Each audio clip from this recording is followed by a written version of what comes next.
Howdy y'all, it's Chris with Show Up Fitness. Favorite turn the belt buckle. Today we're gonna help you pass the NASM-CPT 6th edition in 5 minutes. Remember, when I put the NASM hat on, listen, I will get you to pass it. In 2019, we had over 300 people pass the NASM-CPT. Listen to what I say when that hat is on. But before, I wanna read you a sad email from one of our followers. This is the stuff that I'm exposed to, and that's why we're trying to change the industry. Internships over certifications. I passed the NASM-CPT, but I don't feel like I know how to do anything. I don't feel like I know how to write a program, and I don't feel like if I had a client standing in front of me, I would know what the heck to do. It's like, I'm certified, but now what the hell am I supposed to do? That wasn't a tear, by the way. But that's unfortunate. People hold their NASM certification, they're excited, but they don't know what the hell to do. So they go out there and they start training people, and that's scary to me. A lot of our interns are already NASM, ACE, acsm, nsca, they're certified, but they're learning how to do it properly. Could you imagine a heart surgeon be like, hey, I got my board certification, I'm ready to start doing heart surgery, took a test, never done it before, but shoot me a DM, let's do this. No, that's not how it should be. If you want to be successful, you need to go through an internship. The first thing before we get into this, I'm going to put the clock on 5 minutes. I don't want to waste your time. Is our study guide is going to be the best thing for you, because NASM study guide, that's going to give you everything about the whole book. I've taught this stuff for over 10 years. I know this book like the back of my head. I know exactly what you're going to be tested on. So our study guide is going to tell you exactly what to focus on. Ready?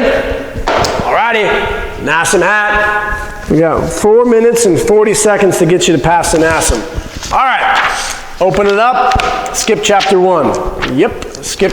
Okay, chapter 2, they're going to ask you some questions about the human movement system. So they don't get really in depth too much with the anatomy portion. Definitely not the specific muscles, but you need to know what a muscle spindle, Golgi tendon, and joint receptors are. They cover that again in chapter 7 though, so don't worry too much about that. So chapter 2 is just the introduction into what they're going to ask you. They ask one question about like a hinge joint, nothing crazy though. They're not going to get into the specifics of how a muscle contracts. That's not what NASM does. They want you to know, like page 46, table 2.6, know the prime mover for a push, a pull, antagonist. That would be beneficial. They're not going to ask you much on hormones. Chapter 3, they may ask you 2 or 3 questions on the heart. Which chambers are the pumping chambers? So the ventricles are on the bottom, they pump blood out. The atriums are the holding chambers. They may ask you about resting heart rate, 70 to 80 for the average person. Capillaries, actually they like this one, arterioles, the small terminal branch of arteries which end in capillaries. That's about all they're going to ask you from chapter 3. Chapter 4, skip it.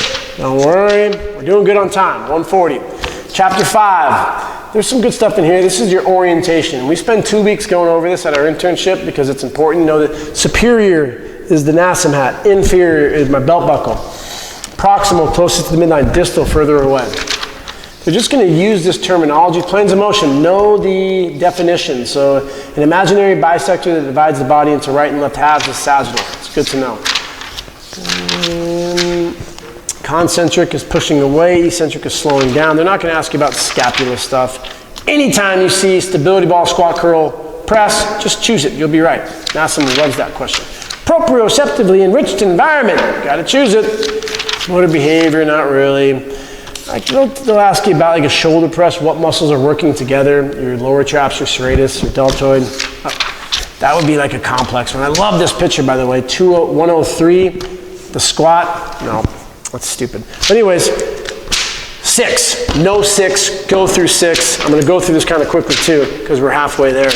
So 6, they're going to ask you a lot of questions. You need to know the subjective, objective stuff. You need to know blood pressure, what hypertension is, the calipers, the 4 sites that NASM has. You need to know, they love that question on 128, the hip to waist ratio. You need to know the Rockport YMCA test. You need to know lower cross, upper cross, pronation distortion. They love that. Just memorize page 196. You need to know push and pull or postural tests as well as the overhead and single leg. You need to know the performance, which would be a shark skill Davies. There's 5 of those, just know those. Chapter 7, no. You can probably skip and just go with relative flexibility, reciprocal inhibition, altered reciprocal inhibition, synergistic dominance, autogenic inhibition. And then page 196. Oh, we got 90 seconds. I'm doing well though. I got faith. 196, know it. 8, skip. 9, skip. 10, skip. Don't need to know that stuff. 11, definitely skip because they want you to get the PES. Don't get the PES. You'll be fine. Don't have to worry about 11. 12, same thing. They're going to feed you in to get through other certifications. Chapter 13, they may ask you about general adaptation syndrome and knowing the alarm, resistance, and exhaustion. Superset they may ask you about. Don't worry too much about chapter 13. That's basic stuff. 14, know a boatload. All right, so 14, ready? Here we go. Starting on page, skip this shit. What's this? I'm not going to know that. Starting on page 371. So you need to get and know, actually it's going to be 370, the resistance. So know everything about stabilization, reps, sets, tempo, intensity, and rest. Same at 372, know all the resistance. 375, know 374, know all the resistance. 376 for phase 4, all the resistance. Uh-oh, we're getting close. Phase 5, know all the resistance. So you need to know XXX, 421, all that stuff, the acute variables NASM is going to ask you a ton on. I'm going to go over just a little just because I love you guys so much and I want you to pass because you'll need some type of internship afterwards. 15, real basic stuff. Let's probably skip that. 16, definitely skip that. You don't need that. 17, don't need that. Nutrition. 18, supplementation. They ask you a question on caffeine. They like that question. Page 516, they ask you about that. 19, they like the stages of change. You need to know a lot about 19 and 20. So definitely read chapters 19 and 20 again. But I'm going to end off on one thing. Ready? 551. I apologize. I'm a few seconds over. Here we go. Currently, there are no government regulations that require personal trainers to earn a certification or college degree. However, most gyms and health clubs enforce certification as a minimum requirement. Do you want to be basic? Do you want to be minimal? Get a certification and that's it. If you need to pass a NASM, our study guide will be a lot more thorough than 5 minutes. And I'll tell you exactly what you're going to see.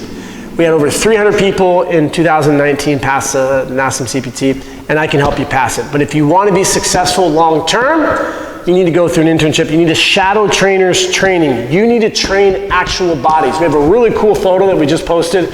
Our final was a student, an intern, training an actual person. His test, 0 questions. We didn't have anything.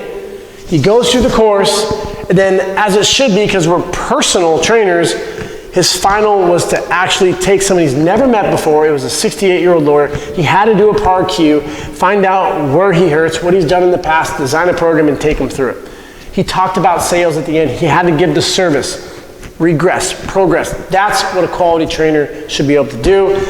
This helped you. I know it did. Make sure to follow us on Instagram and YouTube. We have online now, and online will get you to pass it. It's $100 for the month. It's a piece of cake. You'll get the cert, but you also learn what's bullshit in here, because there's a lot of bullshit, and we'll help navigate you through all the stuff that NASM is outdated.